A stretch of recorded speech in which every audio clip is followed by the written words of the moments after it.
is out against the Lynx, and it is a pity because Paige has been very good.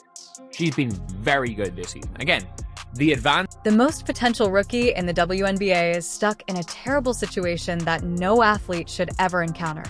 The generational talent who is meant to revolutionize the Dallas Wings is still sidelined due to injuries while playing alongside one of the league's most dangerous players, her own teammate Paige Bueckers.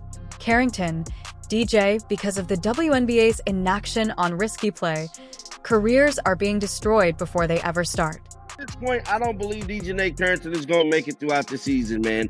Fans is demanding for her to be banned from the league because she did 2 dirty plays in her matchup yesterday against the Seattle Storm. Yes, 2 dirty plays plus a flagrant foul. This is starting to become a habit for Djonai Carrington, and as of right now, it's looking real spooky for her. Let's begin with the heartbreaking truth that Paige Bueckers is now dealing with. The league's top overall pick, who came in with huge hopes and the kind of skill that fills arenas, has been caught in a vicious cycle of injuries that uncannily aligns with her closeness to DJ Carrington's risky style of play. Did it again. Like, it happens once a game right now. And how Djonai Carrington did not get called for a flagrant foul like on this, she has the greatest whistle of all time because, like, look, how many times does this need to happen before like this is going viral even on... Bueckers missed 4 important games due to a concussion she sustained in a collision in late May. But this is what really enrages me about this situation. This isn't merely bad luck or the typical wear and tear of playing basketball professionally. The injury happened on May 29th while playing against the Chicago Sky. Furthermore, even though Carrington wasn't the direct cause, the timing seems suspect given the trend of injuries that tend to follow this guy everywhere. Foul is right here. That's a hard foul, and she does get her in the face. Did she come back and hit her in the face? My goodness, I told y'all, she's a professional UFC fighter. When she's coming down with her hand. I mean, this is just not a good look for Djonai Carrington. I'm telling you, she's on thin ice, bro. After initially exhibiting no symptoms during the game, Bueckers had to enter concussion protocol after reporting headaches and other alarming symptoms the next day. She missed crucial games that could have been crucial for a struggling Wings squad sitting at 1 and versus the Seattle, Los Angeles, and Minnesota games. This is probable, downgraded to out. We don't always see that. Can you give us any update on how she's doing? Just dealing with an illness and just being extremely cautious and supportive as an organization. So hope to have her back soon. Even more unsettling is the fact that Bueckers, who was hitting her stride and averaging a stellar 14.7 points and 6.7 assists per game, had her momentum disrupted by this injury.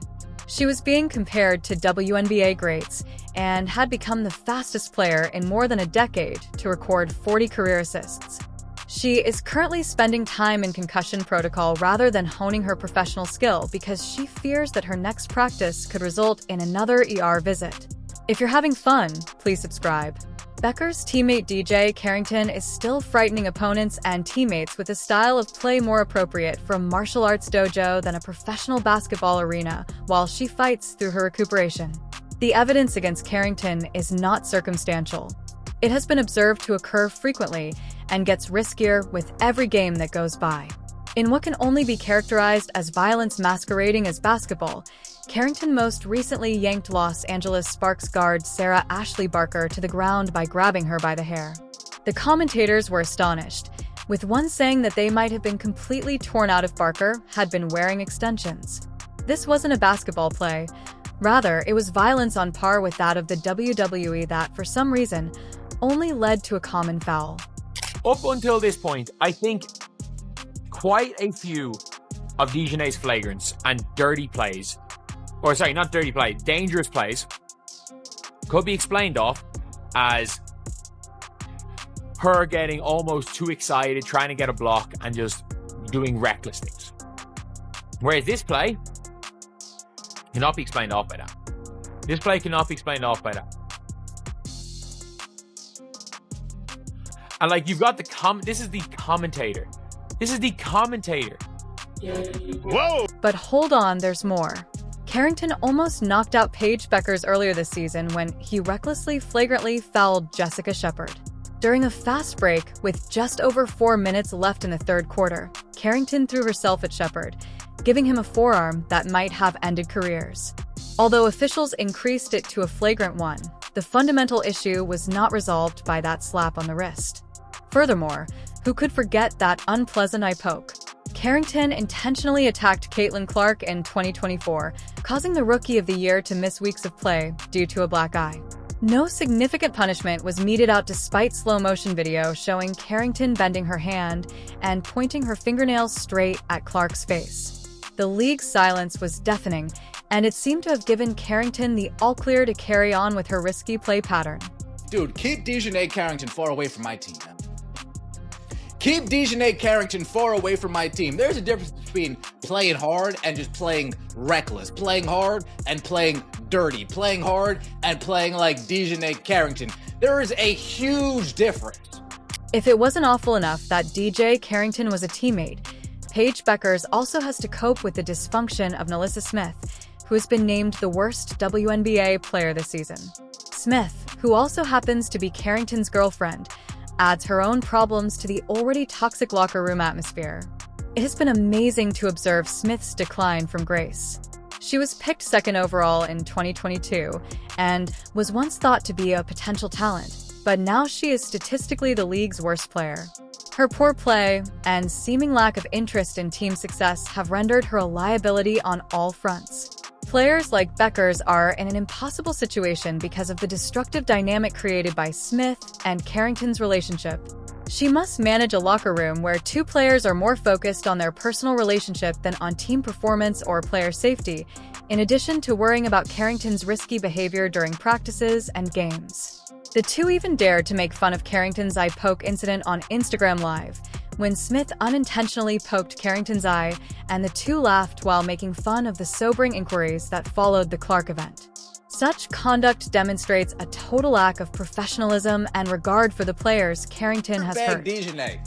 She has been on a crime spree. That's right, folks. She has been on a crime spree, robbing the WNBA blind, masquerading as a professional basketball player, when in reality, she is just a reckless athlete that understands the concept of basketball.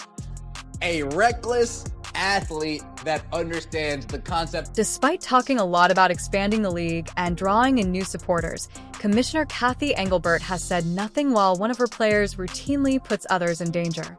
There has been virtually little reaction from the league to Carrington's hazardous play style. For the Clark eye poke, there is no suspension. No action was taken following the hair-pulling attack on Barker, and there was no significant punishment for the Shepard incident. It appears as though the WNBA's disciplinary committee is a magic 8-ball that must be shaken each time a player behavior decision needs to be made. Not only is this disappointing, but it's also risky. Carrington has the chance to gravely hurt someone with each game she plays without receiving any kind of penalty. In essence, the league is instructing all players that they can get away with actions that could lead to assault charges outside of an arena as long as they are talented enough. Because of the league's inaction, there is a competitive imbalance that jeopardizes the sport's integrity. When players on one team are ready to violate lines that others won't, opponents are forced to make difficult decisions. Play their typical game and run the danger of getting wounded because of the physicality, or they could lose vital mental energy worrying about safety rather than concentrating on the game of basketball. Kathy Engelbert, the commissioner, Adam Silver, the NBA's commissioner, they need to continue to have pressure put on them, the league as a whole, until they decide to do something like, look, when I see a $100,000 fine come out, and I understand what their salaries are, I don't care. Till I see something like that, till I see what really ought to be like a 10-game suspension or something like that, there should be something significant that is going to send a message saying that there is no longer going to be this tolerance for this kind of dirty play. The Dallas Wings organization is particularly to blame for initially fostering this poisonous atmosphere. They were fully aware of the type of guy they were receiving when they signed Djonai Carrington. This was not a situation where a player picked up undesirable habits after joining the squad. The choice to include someone with a history of risky play was made on purpose. The decision to sign Carrington wasn't just dubious, it was blatantly reckless and possibly illegal in its carelessness. Did they really believe that her history of pursuing well-known players would end when she changed uniforms and that her pattern of risky play would magically stop? One of the most talented rookies to join the WNBA in years, Paige Bueckers, is currently sharing a locker room with a player whose concept of basketball seems to encompass more combative actions. With a kind of background that had supporters hoping for championship runs and record-breaking exploits, Bueckers entered the league. Instead, she has learned that other teams may not pose the greatest threat to her. The Wings effectively conveyed to their players that winning games comes before player safety, and that mindset is sure to have disastrous results. The organization must explain why they anticipated this and decided to allow it if Carrington hurts a teammate or an opponent. Let's discuss what this means for someone who should be solely focused on improving her skills and acclimating to playing professional basketball. Rather than acknowledging her outstanding beginning 14.7 points after averaging 6.7 assists and 4.7 rebounds per game in her first 6 games, Bueckers is undoubtedly concerned that she might have another concussion during her next practice. Bueckers brought the kind of skill that changes organizations to the WNBA. Against Connecticut, she guided the Wings to their lone victory of the season with a commanding 21.7 assist effort. She was being compared to WNBA icons and became the fastest player in more than 10 years to earn 40 career assists. However, if she becomes another victim of Carrington's careless attitude to the game, all of that potential is for nothing. The most annoying aspect is that Bueckers likely believed she was entering a professional setting that prioritized basketball brilliance, but now she finds herself in a position where her own teammate is just as dangerous as any rival. It is impossible to overstate the psychological effects of playing with someone who has Carrington's past. Every game scenario, every practice, and every close play poses a risk to her career and health. You know, everybody's waiting now. All eyes on the commissioner. What's the punishment going to be? Is there going to be a punishment? Guys, if Caitlin Clark started dishing out fouls like this, Al Sharpton would be walking the streets. They would claim that Caitlin Clark literally had pitchforks and was wearing white sheets on the court. If this was happening and Caitlin Clark was dishing out these kind of fouls. All right, and do we even want to call them fouls? I mean, look, they're worse than fouls. Commissioner Engelbert must take prompt disciplinary action against Carrington, regardless of the time or location of her risky behavior. Although a retroactive suspension might seem strange, extraordinary situations necessitate extraordinary actions. Carrington should receive a minimum 10-game suspension for her pattern of risky play, with increasing penalties for any subsequent incidents. The league has a duty to take action when a player's behavior endangers the safety of others and the integrity of the sport, even if they initially failed to do so. Repeat offenders should face immediate suspensions and harsher penalties for dangerous plays including eye pokes, hair pulling, and intentional attempts to hurt opponents. Above all, the league must make it very evident that skill does not justify risky conduct. The remedy for Paige Bueckers may be much more extreme. She ought to give asking for a swap some serious thought in order to leave this poisonous atmosphere. No rookie, particularly one with her potential, should have to be concerned about getting hurt by a colleague. When the Wings signed Carrington, they caused this issue. They must choose between their liability and their franchise player in order to remedy it.